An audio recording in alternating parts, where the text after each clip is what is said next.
اب سوال یہ ہے کہ ایک شخص ہے مسلمان، درمیان میں مسلمان ہوا، لیکن اس کے ماں باپ، اس کے فیملی ممبر غیر مسلم تھے، جیسا کہ آج کل ماحول میں ہوتا ہے، ماں باپ غیر مسلم ہے لیکن لڑکا کیا ہے، مسلمان ہو گیا ہے، اب وہ انتقال ہو گیا، ماں باپ کیا کر رہے ہیں، نماز جنازہ کے لیے میت نہیں دے رہے، غسل کے لیے میت کے لیے غسل کرنے کے لیے میت کو نہیں دے رہے، نماز جنازہ ادا کرنے کے لیے میت کو نہیں دے رہے۔ اب ایسی صورت میں کیا کرنا؟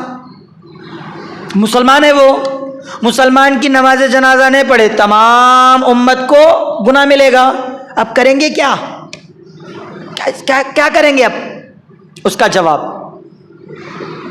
ابو ہریرہ رضی اللہ عنہ سے مروی ہے، نبی اکرم صلی اللہ علیہ وسلم کا یہ عمل ابو ہریرہ رضی اللہ عنہ پیش کرتے ہیں، صحیح بخاری حدیث نمبر 1333 ہے، 1333 ہے، کیا؟ ان النبی صلی اللہ علیہ وسلم نعى النجاشی فی اليوم الذي مات فیہ خرج الى المصلی فصف بهم وکبر اربعا۔ نبی اکرم صلی اللہ علیہ وسلم جس دن نجاشی کا انتقال ہوا رضی اللہ عنہ، نجاشی رضی اللہ عنہ کا جس دن انتقال ہوا، نبی اکرم صلی اللہ علیہ وسلم اعلان کیے، کیا کیے؟ اعلان کر دیے کہ آج نجاشی رضی اللہ عنہ کا انتقال ہو گیا ہے، اور نبی اکرم صلی اللہ علیہ وسلم مصلی کی طرف لوٹے، یعنی نماز جنازہ کے لیے، عید کے لیے اللہ کے رسول صلی اللہ علیہ وسلم باہر جایا کرتے تھے، تو لہٰذا مصلی کی طرف لوٹے، فصف بہم، اور تمام صحابہ کو حکم دیا کہ صف بناؤ، تمام صحابہ صف بنائے، وکبر اربعا، اور 4 مرتبہ تکبیر کہے، یعنی نبی اکرم صلی اللہ علیہ وسلم نجاشی کے انتقال پر رضی اللہ عنہ باقاعدہ نبی اکرم صلی اللہ علیہ وسلم صحابہ کے ساتھ مل کر کے نماز جنازہ ادا کرے، اسے غائبانہ نماز جنازہ کہتے ہیں۔ اگر ایسی سچویشن ہے کہ ہمیں میت نہیں دی جا رہی ہے نماز جنازہ کے لیے، ایسی صورت میں ہم کیا کریں گے؟ غائبانہ نماز جنازہ ادا کریں گے۔ یہ عام طور پر غیر مسلمین کے ساتھ معاملہ ہوتا ہے، جی کیا کریں گے؟ یہ عام طور پر غیر مسلمین کے ساتھ معاملہ ہوتا ہے۔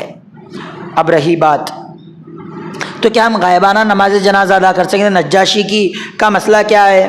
تو علماء کرام اس میں بتلاتے ہیں، نمبر 1، اللہ رب العالمین نے باقاعدہ نبی اکرم صلی اللہ علیہ وسلم کے سامنے وہ جنازہ پیش کر دیا تھا، ٹی وی کے طرح، ایسا بعض علماء کہتے ہیں۔ بعض علماء کہتے ہیں کہ نہیں بھئی، یہ باقاعدہ غائبانہ نماز جنازہ ہے۔ تو جو بھی صورت ہو، ہم جو ہے نا یہی مانیں گے کہ اگر ایسی سچویشن ہے کہ مسلمان ہو چکے ہیں، باپ مسلمان ہو گیا لیکن گھر کے بیٹے نہیں دے رہے ہیں میت، ماں مسلمان ہو چکی ہے ہمیں پتہ ہے لیکن گھر والے میت نہیں دے رہے ہیں، اگر بیٹا مسلمان ہو گیا، گھر والے، کوئی بھی رشتہ دار مسلمان ہو گیا، گھر والے میت نہیں دے رہے ہیں، ایسی صورت میں ان سے لڑے بغیر، ان سے اختلاف کیے بغیر، چپ فتنے پیدا کیے بغیر ہم مسجد آئیں گے، باقاعدہ نماز جنازہ ادا کریں گے۔ ادھر ایک ایکسٹرا بات پتہ چلتی ہے، مسلمانوں کو چاہیے کہ وہ باقاعدہ اپنے آس پاس کا خیال رکھیں، اپنے آس پاس کا معاملات لیں، علم حاصل کر لیں، کیا کوئی مسلمان تو ہوا ہے کہ نہیں؟ اگر کوئی مسلمان ہوا ہے تو اس کے گھر کا کیا معاملہ ہے؟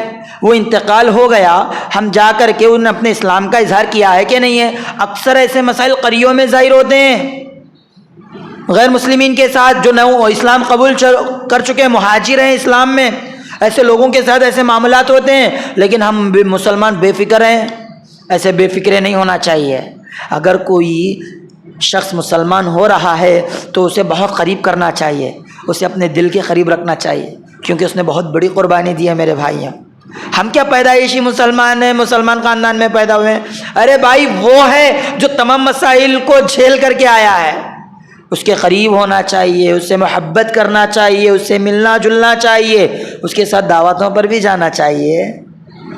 اس کے ساتھ میل جول بڑھائے رکھنا چاہیے، کوشش کرنا چاہیے کہ اس کے ساتھ اس کے گھر والوں سے ملیں اور اسلام کے بارے میں پیش کریں، اسلام کی سچی تصویر پیش کریں، یہ ہمارا عمل ہونا چاہیے۔